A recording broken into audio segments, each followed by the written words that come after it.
Hello everyone, আশা করি সকলেই ভালো আছো। আজকে ছিল আমাদের বুনু নন্দিনীর জন্মদিন, তাই দুপুরবেলা চলে গেছিলাম আমার জন্মদিনে। গিয়ে তো এই কেক টেক প্রদীপ এসব সাজিয়ে নিলাম। আর এই যে হচ্ছে বার্থডে গার্ল নন্দিনী। আর তারপরেই সোজা ওখান থেকে চলে আসলাম কেক কাটা সেরিমনির ওখানে। এবার কাটিংয়ের আগেই আমরা গিফটটা দিয়ে দিয়েছিলাম। গিফটটা দেওয়াতে তো প্রচুর খুশি। আর এদিকে বললাম যে জন্মদিন যেহেতু পাশে ফাঁকা রাখিস না, পাশে কেউ বসে পড়। তারপরে তো আরও লোক চলে এসেছিল। এবার ফাইনালি কাটিং পর্ব শুরু হবে।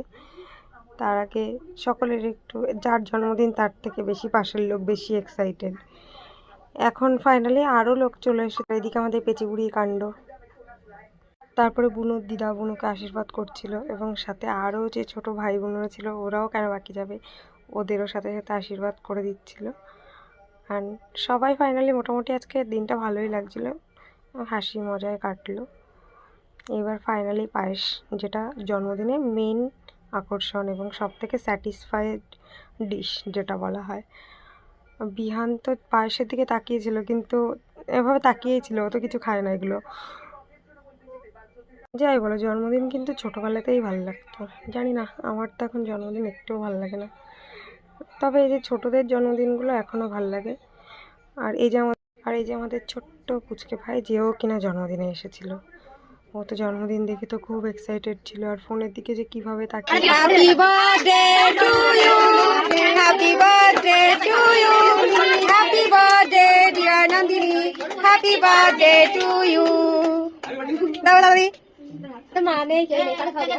মাসিরা আসছে, মাসিরাই দে ঘুরে গিয়ে দেখা যায়। ওয়াও। এরপর বুনুর মা বলেছিল কেকগুলো কেটে দিতে। কেকগুলো কেটে দেওয়ার পরে তো আমাদের আর ভালো লাগছিল না। এখন আমরা জন্মদিন বাড়ির মেন যার জন্য গেছিলাম তার জন্য অপেক্ষা করছিলাম। আর আমরা তো ফাইনালি খাওয়ার জন্যই জন্মদিন বাড়িতে গেছি, তার জন্য আর এক সেকেন্ড সময় নষ্ট না করে সোজা সবার বসার আগে আমরাই বসে পড়েছি।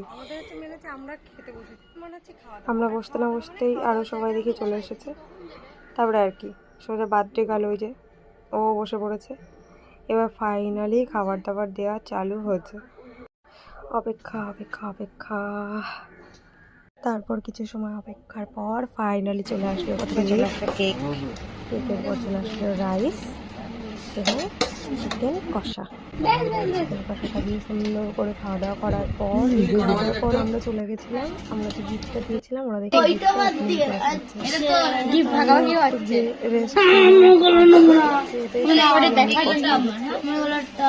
দুপুরবেলা তো খাওয়ার পর